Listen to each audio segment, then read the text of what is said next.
Now, I continue with, again, verses that are raised against the deity of Christ. As noted in the last segment, again, they're just irrelevant because we already believe Christ is a God-man. He's one person with a fully divine nature and a fully human nature. So we would expect to find in the Bible Bible verses or passages that explain his humanity, define his humanity, show him doing human things, as well as doing divine things and describing him as divine. And as I said, the two categories of texts that are normally raised have to do with either some limitation, which would be with respect to his human nature, or some type of subordination, which could be either eternal functional subordination in the Trinity, not ontological subordination, or you've got the fact that, yes, human beings are subordinate to God, the big so what. So demur, who cares? Okay. Again, you have not proved that Christ is not God by showing that he's human. Okay. So on that, just a couple of passages on this. Things like Mark 13:32, where Jesus is ignorant of his return.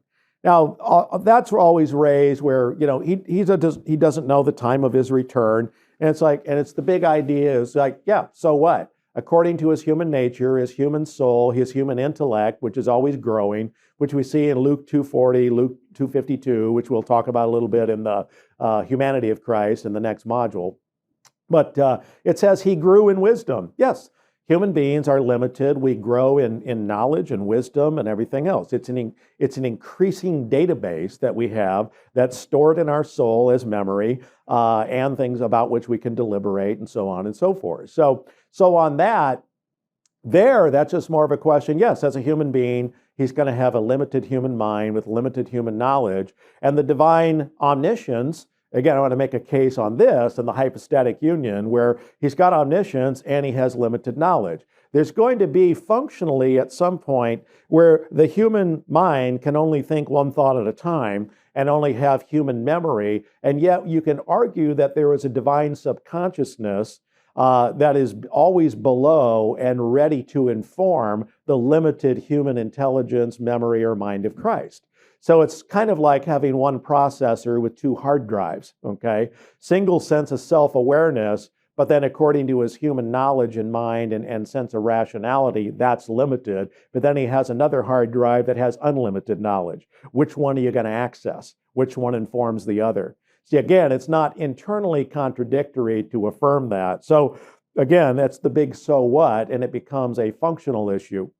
As the fact is that we all know lots of things right now that are part of our memory that we're not thinking about right now. Well, you might call a distinction between our occasional knowledge or the occasion of thinking one thought at a time, and yet the fact that we have sometimes billions of ideas and propositions stored in our soul.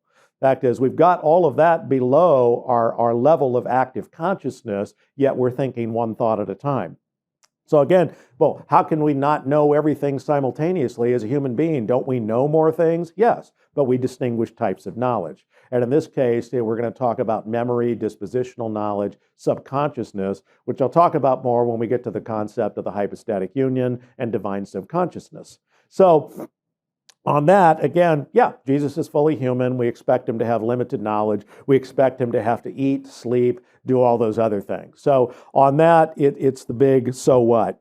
On that, again, the idea that, again, Christ is somehow subordinate, okay? John 14:28, Jesus says, the Father is greater than I. I go to the Father because the Father is greater than I. And again, it's the big so what. As a speaking from a perspective of a human being, from a man in his messianic ministry, yes, the Father, and again, you can say there, representing the entire Trinity, and that's part of Trinitarian studies. Sometimes Father means, again, just God the Father as a divine person, and sometimes the Father is the head of the Godhead, represents the whole Trinity. So again, there can be understood as Christ simply, again, yes, he's going to go meet the Father personally, or that the Trinity, or the divine nature, is greater than the human nature. So again, the whole point is it just doesn't necessarily follow that Jesus says the Father is greater than I. It can be eternal functional subordination, or it can just be his humanity. So the whole genre of passages, we could go through each one and we come back to these same things. Yes, he's got a human nature and human limitation, and he's subordinate to God, which is the big so what. But what I want to get to is, again, these other types of issues or questions. The rest of these, you want to discuss a particular verse, we can look at this on the discussion boards and flesh this out a little bit. But I think one of the bigger issues that we have is that when multiple times, as I said in past lectures, that Jesus is called to his face, either he says, "You are God," okay, like again, the declaration in John 20 says, after his resurrection, Thomas says, "My Lord and my God," directly calls him God, okay? And what was Jesus' response? Not, whoa, Thomas, hey, hold on there, buckaroo, right? No, I'm just Michael the Archangel. I'm not God. Never do we see in any of these cases where Jesus ever corrects them, disabuses them of the notion, or explains who he really is as, no, I'm not God. I'm only a sinless prophet. I'm only Michael the Archangel or something of that sort. No, he always accepts the title God. So that's why it's instructive to look at what would a proper response be to someone calling you God, if you are righteous or unrighteous.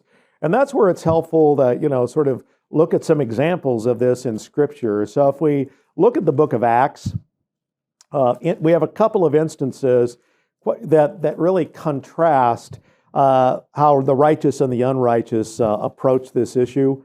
So, for example, we look at, let's see here, Acts 12, verse 20. And here's an example of unrighteousness, or an unrighteous human being accepting the title God. Yeah, and Acts 12, verse 20 says now of Herod, now he was very angry with the people of Tyre and Sidon, and with one accord they came to him, and having won over Blastus, the king's chamberlain, they were asking for peace because the country was fed by the king's country. And on the appointed day, Herod, having put on his royal apparel, took his seat on the rostrum and began delivering an address to them. And the people kept crying out, "The voice of a God and not a man." Okay? Now think about that. Now there's Herod with his royal apparel on, and the people are crying out, "The voice of a God, the voice of a God."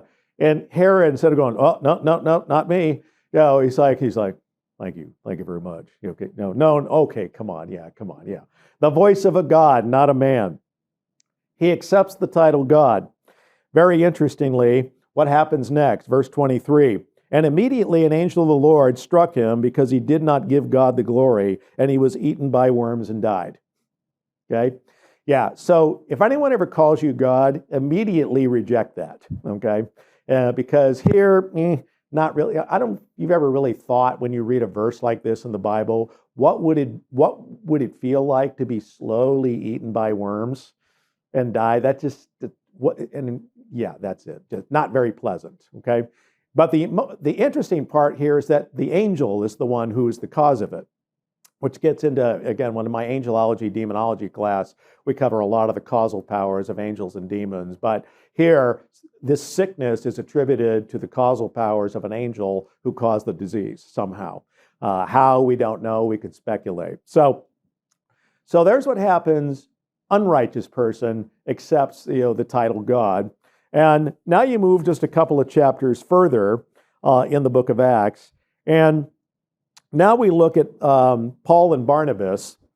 And in, again, Acts 14, starting in verse 8, and again, it's completely different. Now we see, again, the Apostle Paul and Barnabas, who are followers of Christ. Now, we look at verse 8, says, and at Lystra there was sitting a certain man without strength in his feet, lame from his mother's womb, who had never walked. Okay? So this isn't a phony televangelist healing that's coming up here. This is the real stuff.